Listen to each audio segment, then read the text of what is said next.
Hello everybody. Welcome back for another video. Hope you're all doing fantastic. Hope you're all remembering to drink enough water. I don't know why people keep forgetting that. Hope you're all doing well and that you're all having an absolutely fantastic day. Don't forget to follow me on Bookface. There's a link in the description below. And without any further ado, let's jump right into it. Pretty good news day. I want to say, yeah, pretty good news day. Nothing too exceptionally crazy. It's a lot of backwards and forwards news, which are good. It'll make a lot of sense in a little bit, but as of right now, things seem to be relatively tame.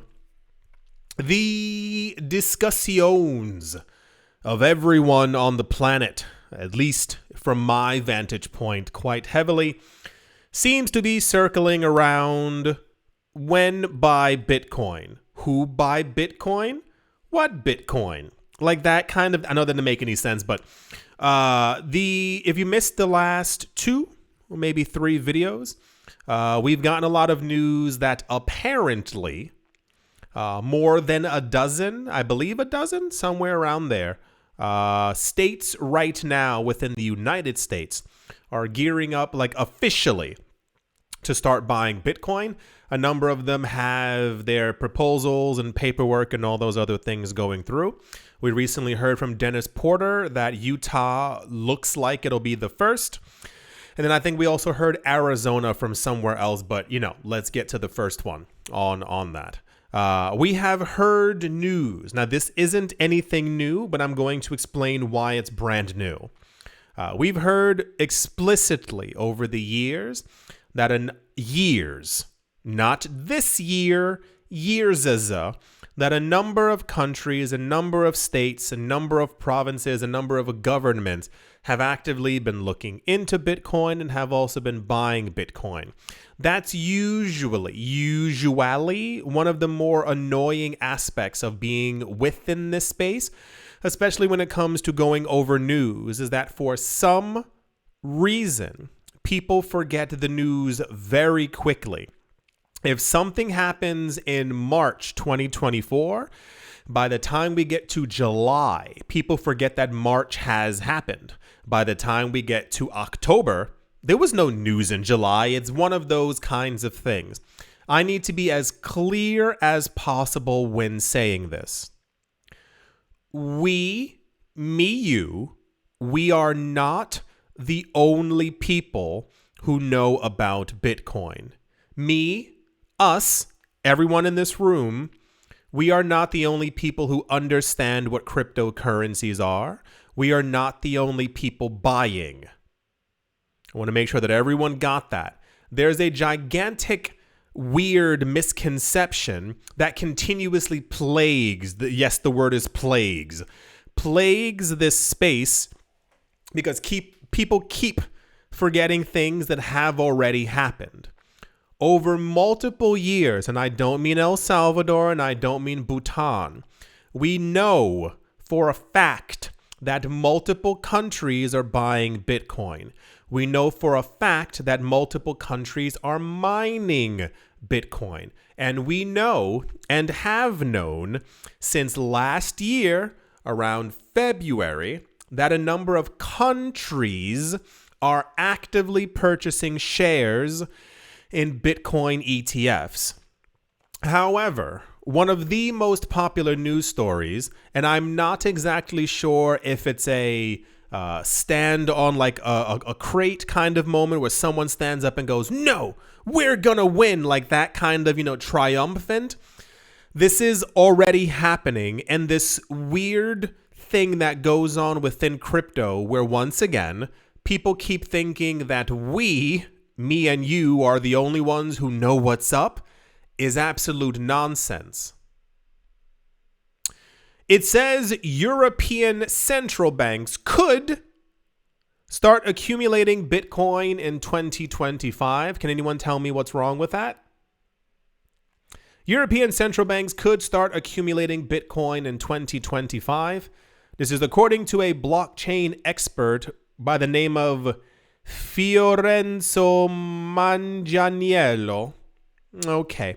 Their prediction follows the rollout of the EU's Markets in Crypto Assets regulation. I believe it's called MICA, which aims to stabilize the crypto market by introducing clear legal frameworks. We first heard about MICA, Markets in Crypto Assets, MICA regulations around 2020. It's weird that we're finally here in 2025 and these regulations have finally rolled out. It's basically giving a framework for banks and institutions to be able to deal in crypto, hold crypto, that kind of thing, and like what it will allow them to do with actual digital assets. Right.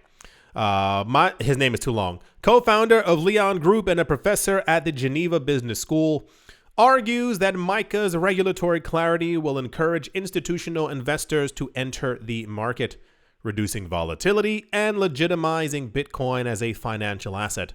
According to a note shared with Crypto News, he believes this shift could extend to central banks, which may begin holding Bitcoin as a hedge against traditional market instability. I will let you know right now, the news that we've gotten last year was that apparently a number of central banks around the world already hold Bitcoin, both spot and through ETFs. However, this news had to be pried from their hands by other institutions who were asking for like relevant financial information as far as which assets that they were holding. This is not new that we're hearing that banks within Europe are going to begin accumulating Bitcoin because they already have. We also know that central banks have been doing it for a while because that's the news that we got when we saw the filings from the SEC over the course of 2024. If you were not here, we had, really simple news. People were looking through the filings of who had been buying large amounts of Bitcoin from the ETFs, mainly BlackRock's Bitcoin ETF within the United States. And that's when we got the news that it was a dozen central banks had risen their hand and they said, hey, yeah, sorry, we have a couple $100 million worth of Bitcoin. Two things. Any actual accumulation by central banks, we're probably not going to hear about. You have to understand the general reluctancy of wanting to announce that you are, in essence, no longer going to be fully supporting the thing that you are printing in favor of something that you did not create, that you do not control, that you have to buy essentially, and I say it this way, fragments of, because you can't own the entire thing yourselves. That was one of the major initial problems with JP Morgan Chase. If you weren't here years ago, where Jamie Dimon kept on screaming, blockchain, not Bitcoin, it was because he wants to own Bitcoin. You might have forgotten a lot of banks years ago. They were giving like seminars and all these other things, and they sounded insane because they kept on telling other investors that Bitcoin could be gotten under control. Like if we want, we just have to figure out exactly where we can unplug the machine. Like there has to be some kind of a central. This really happened. This is around 2017, 2018. And going over the news, we would sit here and like, are you guys insane? They thought that it was all a lie because how could anything decentralized actually work? So upon realizing that it's something that they couldn't get under control, this is where I think we're seeing a lot of this accumulation actually coming from, and it's also coming from central banks as well. So if at any point, for those of you, I tried to find as many of them as I could without clogging up the entire video. We had news already for those of you who missed it. BNP Paribas, it sounds terrible to say that. BNP Paribas, the second largest European bank, has purchased exposure to Bitcoin via a spot ETF per recent 13F filings with the SEC. The filing shows that the bank bought BlackRock's iShares Bitcoin Trust ETF known as IBIT. This is when we got news that the second largest bank in Europe had bought ETF shares. Even crazier is that we kept on hearing, and we know for a fact now, these banks also are holding physical Bitcoin as well. As I've mentioned before, it's not just us. Like this is something that you actually have to understand and get other people to understand. While we might be clever, they're wealthy. So whenever there's any kind of new investment that comes out, the money that these banks are holding, it's not like $47 million and they're like, maybe I'll put $500,000. They dump money. The way that big money works, like big, rich money, whenever you get wind of any kind of an investment, you throw money into it because you know that basically you've safeguarded in any kind of way and you're going to make that money back in one of two ways. Either that money you've thrown that investment that you've thrown your money into is going to do well or is going to perish. If A happens, if it does well, guess what? You've doubled, tripled, quadrupled, 8,000%ed your money. If it doesn't do well, the other literally millions of things that you have your money in will make that money back for you that you lost, air quote, and anything that you lost, air quote, can be written off in your taxes. They've been buying like physical spot Bitcoin for a very long time. They're just now also accumulating Bitcoin ETF shares as well. And that's why it keeps making big news because everyone's like, what? Banks know what's going on. And it's like, yeah, banks are definitely. This is another article. It says banks, even central banks are investing in Bitcoin. The quarterly report reveals that Morgan Stanley and Goldman Sachs are investing in Bitcoin ETFs, while the central banks of Norway and Switzerland are buying shares in MicroStrategy, the U.S. company that has essentially become a Bitcoin vault. If you also missed it as well, it was, I want to say, Finland and Norway. There were two Nordic countries. We got news of this in 2021 that apparently years ago, they had indirect exposure to Bitcoin as well. That's because their sovereign funds worth hundreds and billions and maybe even trillion of dollars had invested millions of dollars into so many different things that they also had exposure to Bitcoin as well. Here's another article talking about banks being into Bitcoin. We also found out that large banks within Canada had also been buying up Bitcoin and also had been, this is why I said earlier, like, you know, forwards and backwards, like this kind of really weird thing. I rest a lot of this on the shoulders of, how do I say this? I know that a lot of new people are getting into crypto, and a lot of times it's very difficult to keep up with everything. But when you see me sitting here until I'm blue in the face, talking about like the amount of good news that we keep getting, it's not like someone wrote an executive order or Michael Saylor just bought more Bitcoin. No, it's this. Like we've made it. We won already, and it's happening in relative science, in silence. The only reason why we know this, the reason why we know this information is not because the banks told us. It was because they were obligated to file with the US SEC in the US of A as they were dealing in the American ETFs. And people within crypto were looking through the filings, who's buying up all this stuff, and we found out that it's these major banks. When I keep saying that the prices are too low, it doesn't make any sense. It's because of all of this. It's because it's not just normal people accumulating. It's not just like one company being like, okay, I'll buy some. No, it's thousands of companies. It's hundreds of banks and central banks around the world who we just happen to know are also buying. Everyone else is keeping silent about it. We had a couple days ago, two billionaires who were in the news, for those of you who missed it, who announced that they are buying and are holding Bitcoin, but they did not say how much. One of them even said, I hold a minimal amount of Bitcoin. And I was like, well, buddy boy, you're a billionaire. So a minimal amount to you could be $150 million because, you know, that's not normal people money anymore. This is also another one right here. Talking about banks which own Bitcoin directly and banks that own the actual ETFs. We've known this, like this isn't new. We've known this for a very long time. Everything is shaping up and pointing constantly in the direction of Bitcoin essentially taking over the world, taking over fiat. It's not going to happen overnight, but this is like leaps and bounds farther than anything we could even possibly begin to imagine. Anyway, yeah, this was very popular news because of the speculation that banks within Europe, and it's like they already are. This was all, like I said, it was forced, it was pried from their fingertips, this information. Any central bank actually doing this is not going to offer this information freely. They're going to be like, you can't really tell a central bank what to do, but you understand. That's why it's so significant that the US is like, hey, we're going to do this as well, because it's a crazy idea.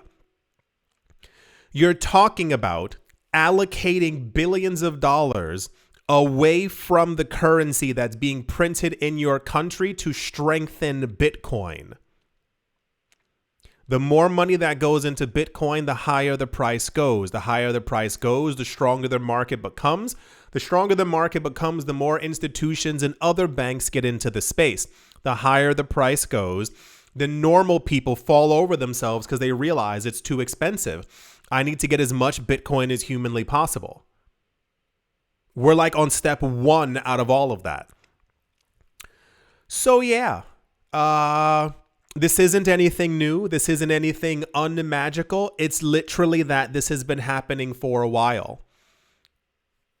So yes, central banks are already buying Bitcoin. They're going to be buying more. And a lot of them, do you think they're not part of these mining operations? Remember the news?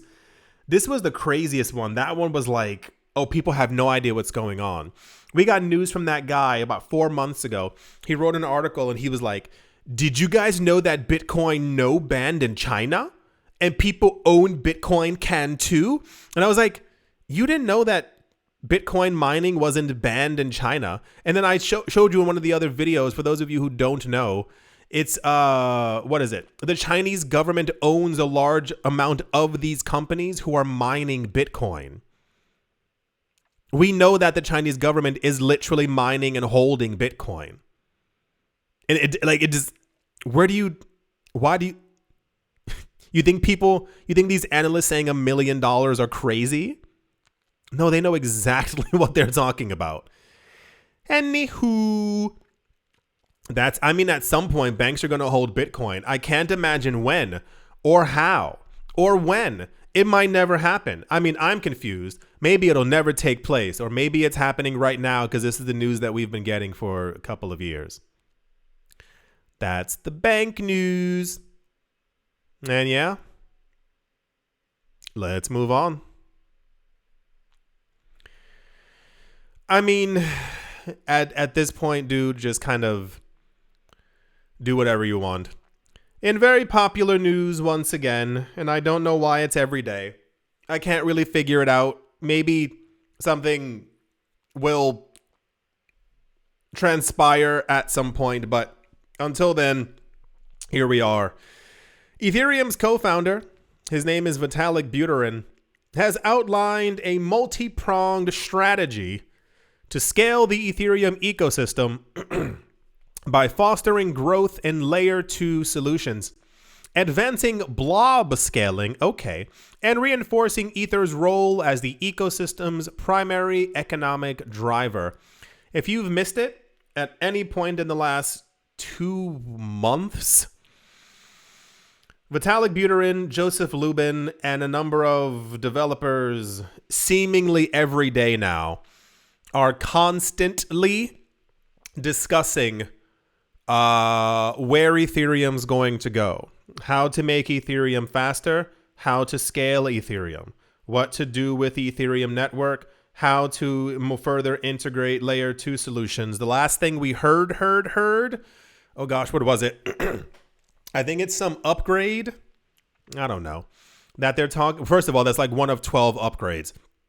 But there's another one that they're talking about where basically layer 2 systems are going to take a lot of the weight and pressure from Ethereum to make transaction fees. It's this constant runaround of them talking about what they're going to do, and it's a lot of kind of like, just do it. In a blog post, Buterin suggested that Ether should be cemented as the primary asset of the greater Layer 1 and Layer 2 Ethereum economy, and that Layer 2 networks should be encouraged to support ETH with a percentage of fees. He also called for raising the blob account. What is that supposed to? A technical enhancement that increases transaction capacity. Okay.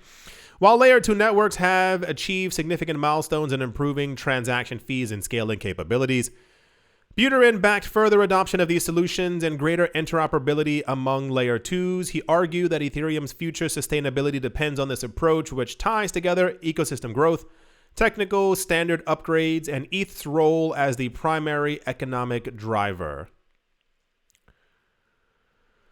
Cool. So another day, another Ethereum hey, or whatever the saying actually is. By the end of 2027, this should be, according to all the news we've been getting, Ethereum should be the strongest, fastest, most powerful network that we've ever seen or ever heard from or will ever see again. There's a really old, just popped in my head. There's a really old Simpsons episode where Homer goes to the store to buy a computer because I think Lisa wants one or something. And he goes up to the guy, and the guy's like, "Hey, what you looking for?" He's like, I'd like to buy a computer. And the guy goes, sure. He shows him one, and Homer goes, "So this computer right here, this is the strongest and the fastest and the best computer that there's ever going to be, right? There will never be a computer faster than this." And the guy goes, sure. He ends up buying the computer. And of course, the joke being you have to buy a new one every couple of years. But I don't know why I thought that when I was going over the Ethereum stuff.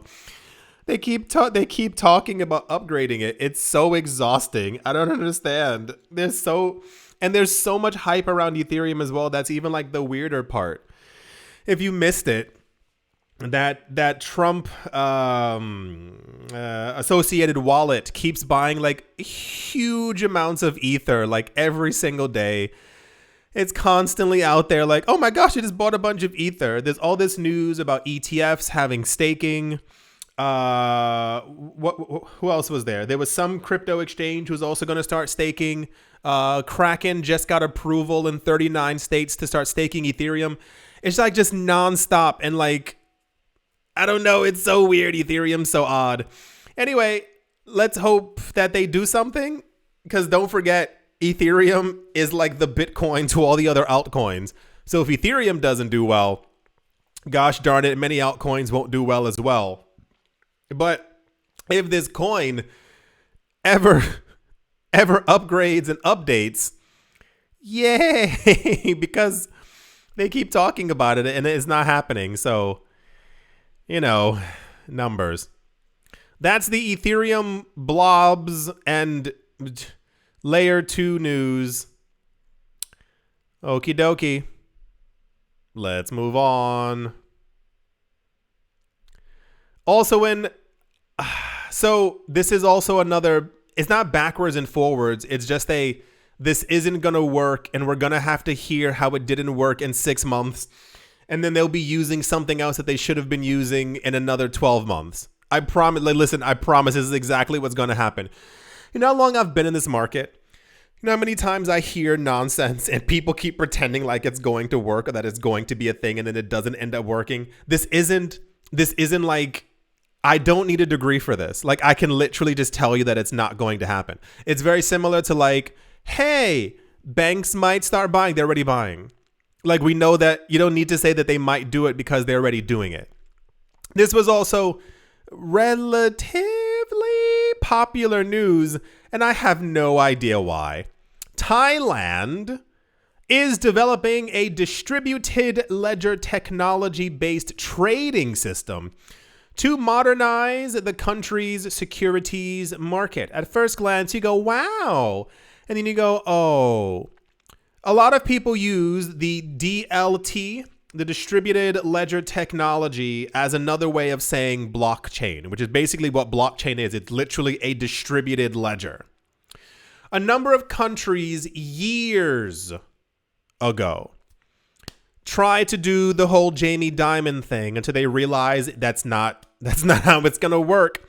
They began to make their own blockchains, many of them forks of Ethereum. That was like the big thing years ago. Fork Ethereum, make your own version of it, yada, yada, yada. But a lot of these things were not interoperable with each other. Therein lied the problem. A lot of these countries and institutions and banks had begun to make their own chains and their own coins.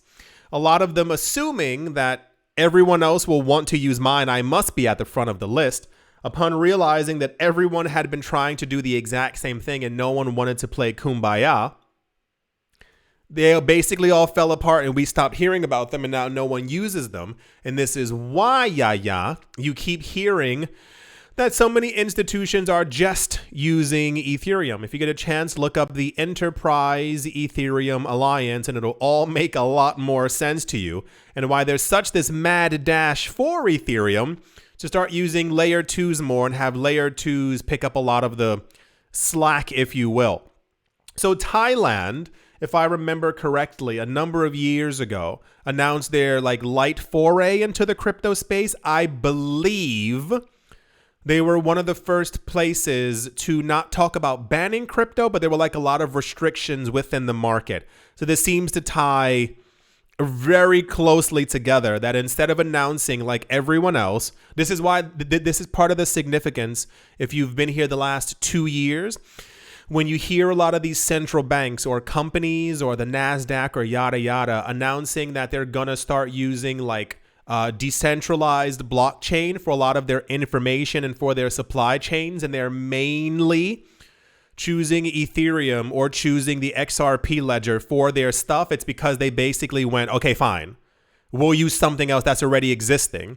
So Thailand is developing their own blockchain to start having trading within their country and trying to modernize their securities market. According to a 3rd of February report from the Bangkok Post, the Thai Securities and Exchange Commission wants to digitize capital markets like bond trading and securities issuance by launching a DLT-based trading platform, allowing security firms to participate in digital token markets. The Commission's Deputy Secretary General highlighted a growing investment interest in token investments, which prompted the regulator to push for an electronic securities ecosystem. Same exact thing as years ago. Do you know why politicians believed that Bitcoin was popular years ago? Only the originals will remember. Yeah, a long time ago when Bitcoin was gaining traction, when Bitcoin was at $9,000, a lot of countries were holding surveys and their banks were talking and their economic ministers, yada, yada, yada.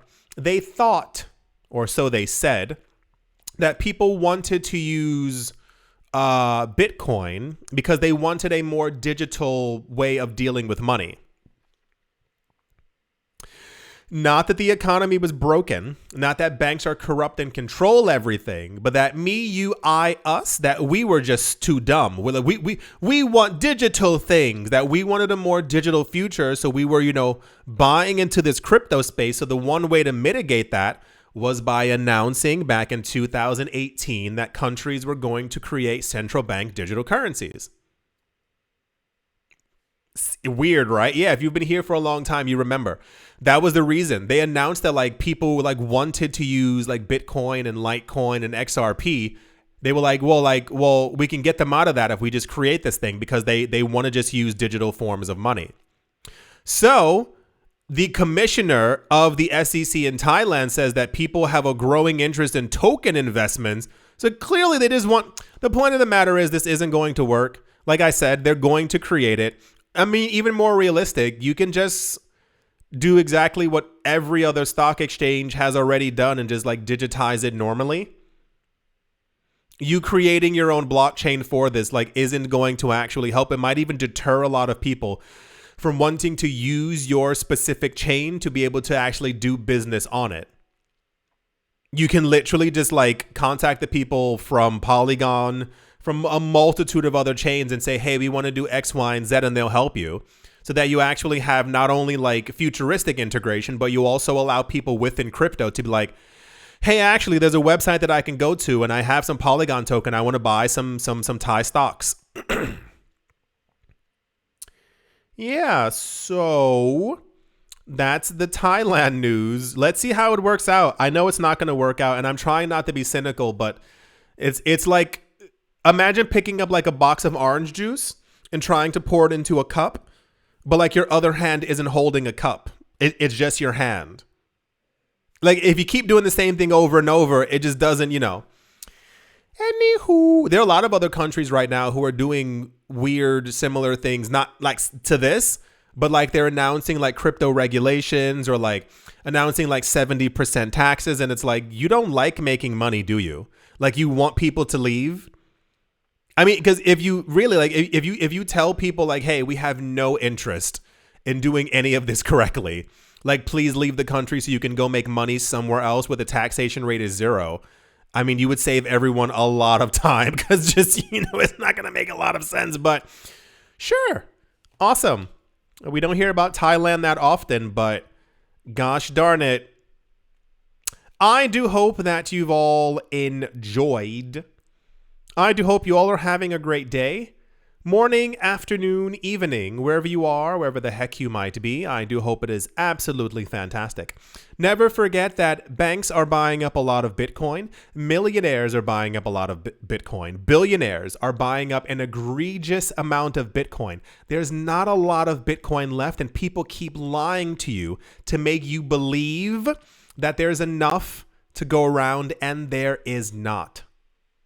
Thank you all once again for watching, listening, liking, commenting, and supporting. And I will most certainly be talking to you all soon. See you.